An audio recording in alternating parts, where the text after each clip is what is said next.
Hey guys, in this video, I thought it would be helpful to run through a few commonly asked questions from the last month from some of the guys in my private Facebook group and some of the challenges that they've been dealing with in their detailing business in specific scenarios. So let's start with the first challenge and talk about how to answer this. So the first picture that you see on screen here, you see those drip marks that are on basically it's like a splash guard, right? It's like a rain guard for windows. It's this really smooth plastic that goes above windows on certain vehicles. And again, those drip marks are basically chemical burns or chemical stains. Now, it wasn't obvious to the customer that those were there until a few days later, it sounded like, from his post in the group. And basically his question was, hey, what caused this? Was it a chemical? Was it water? Was it rain? Did this happen because there was a thunderstorm right afterwards? And after doing some digging, what we found out was that he was actually using an iron decontamination chemical on the vehicle, and it was in direct sun. And basically what we concluded was, hey, this is not uncommon for an iron decontamination chemical because those chemicals are so strong. And while we don't talk about this a lot in the detailing world, it's funny because even chemicals like that can cause paint to swell, which is ironic. We use those sometimes before paint correction, and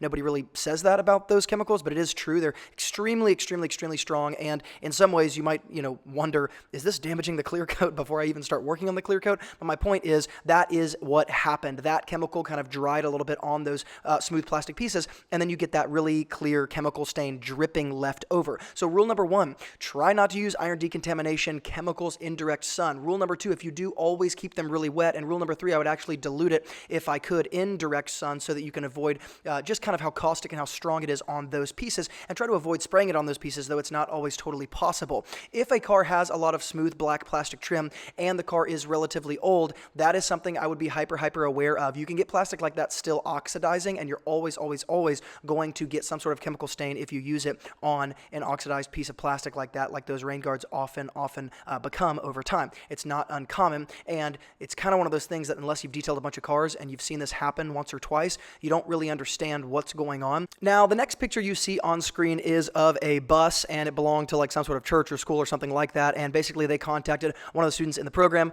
who was building his detailing business and said, hey, can you take the decals off of this bus? And the student in the program was just asking, like, hey, what do I need to look out for here? Because this isn't something we specifically go over. And so a couple points to make when you're removing decals like this. Number 1, generally speaking, when you're removing decals from a bus like that, especially when the bus is not taken care of and it's old and they're almost always kept outside, you're going to remove those decals. And basically in the same way that you see, let's say if you've got, carpet in your house, but you've got a rug over one of the pieces of carpet, when you pick that rug up after like 5 years of living in that house, the carpet underneath the rug is really in good condition because nobody touched it because there was a rug on top of it. And then you see this discoloration on all of the other parts of the carpet that you didn't see before because now it's standing in contrast to the carpet that was never touched. It's kind of what it's like when you remove decals from paint that's kind of oxidized, damaged, not taken care of, especially on things like a school bus. You can remove the decal, but all of a sudden, they call it ghosting. You can still see the letters or the picture outline that you removed because the decal was protecting that paint underneath it. And so one of the things I always warn people of before they start to take off decals is not that taking off decals is the worst thing in the world, even though it can get really annoying,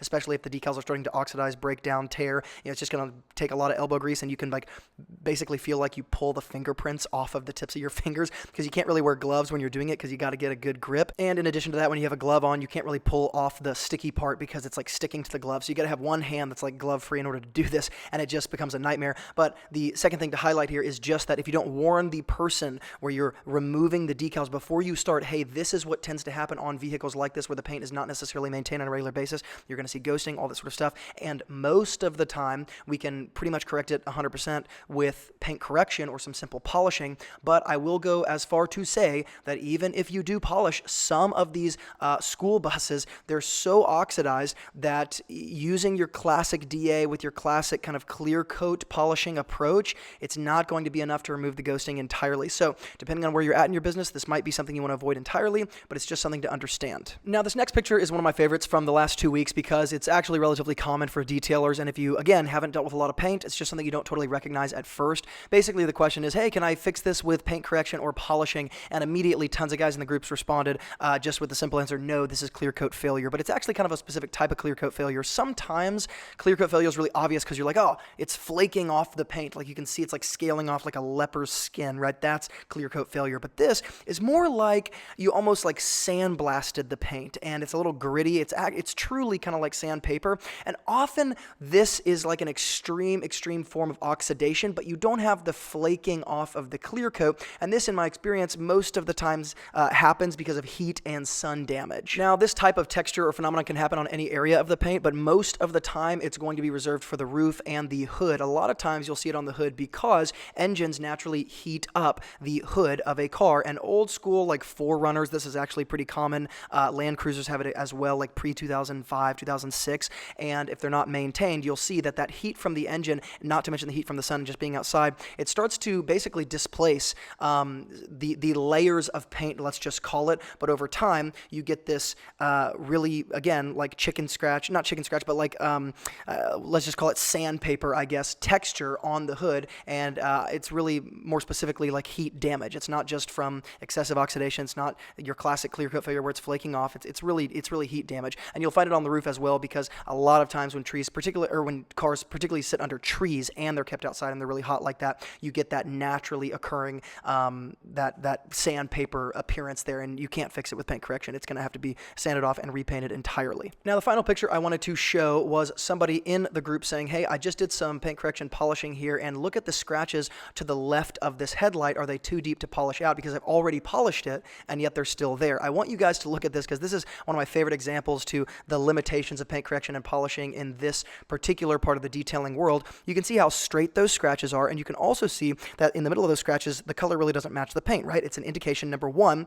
that it's probably below the clear coat, though it could just be transfer, and number two, of course, we've got to do a fingernail test to see how deep below the clear coat it actually is, but if I can click my fingernail in there, it's going to be too deep. But I'm leaving it on screen so you guys can see right there in the center of the picture those two scratches. The reason these are not going to come out with paint correction and polishing is simply because, yes, it is indeed too deep to get those out. And the reason I wanted to show you that picture and really highlight this question is not because anybody's wondering, hey, are there scratches that are too deep to get out? Of course, we all know that, but what we often don't know, unless you're doing it on a daily basis, is you actually see, wow, these scratches don't have to be all that deep for me to not be able to get them out with paint correction, and I actually have to move into something like wet sanding. Even what we would sometimes consider more surface level scratches really are difficult to remove with paint correction, and they do require wet sanding, and we underestimate the depth level of the scratch that it really needs to be at for us to have to pull out some sort of wet sanding, and that's what's happening in this scenario. He's like, man, I already paint corrected, I already polished, why are these still here? The other thing that I want to highlight is after you do polishing, that scratch is a very good picture of what you should expect to see on the average vehicle that's driven on any sort of regular basis. Doesn't even have to be a daily basis. The polished background is going to highlight those things to you, and you're going to see all the scratches that are too deep, especially when you remove that background of swirls, which is the primary thing that polishing is going to do. You're going to see those straight line, random, isolated, deep scratches really obviously. Now, guys, if you enjoyed the content of this video, being that it's a little bit different than what I normally post, please hit the thumbs up button so that I know, and give me a comment below and say, hey, I want more content like this, because this is the real world of other detailers building their business alongside you and alongside me, and really trying to highlight their issues to say, hey, if you have these issues, here's how you can deal with it too, just like they did and how we talked about it in the group. Let me know with a thumbs up and with a comment. As always, guys, thank you so much for watching. Remember, a great detailer is always learning, and from Luke here at Wilson Auto Detailing, I will see you guys in the next video.